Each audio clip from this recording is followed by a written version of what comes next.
महोदय, कानूनी सुरक्षा के बावजूद यह सुविदित है कि अनुसूचित जातियों और अनुसूचित जनजातियों के लोगों को कर्जदाताओं ने या औरों ने जमीनों से बेदखल कर दिया है।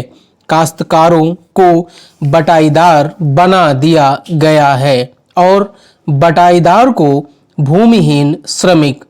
इस सब से ग्रामीण क्षेत्र में असंतोष बढ़ता रहा है, जो कभी कभी हिंसात्मक रूप से फूट पड़ते हैं। ये गंभीर खतरे के संकेत हैं।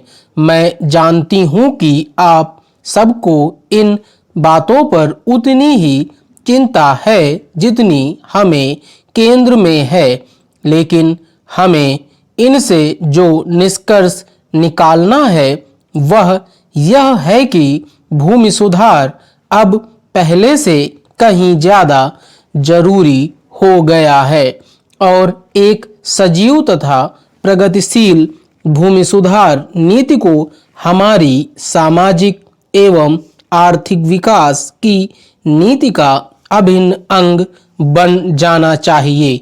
मैं उस सब का महत्व कम नहीं करना चाहती जो अब तक हो चुका है, जैसे बिचौलियों की समाप्ति, परंतु हमें ईमानदारी के साथ इस तथ्य का सामना करना होगा कि कृषि संबंधी सुधारों की गति बहुत धीमी रही है और उससे जनता की आकांक्षाएं पूरी नहीं हो पाई हैं। हमारे बहुत से कानून स्वयं त्रुटिपूर्ण हैं।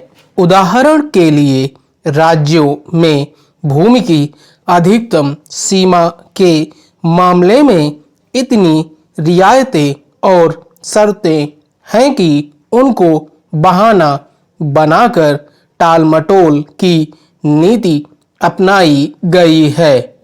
कुछ में इतनी कमियां हैं कि उनको लेकर लंबी मुकदमेबाजी चलती रही है।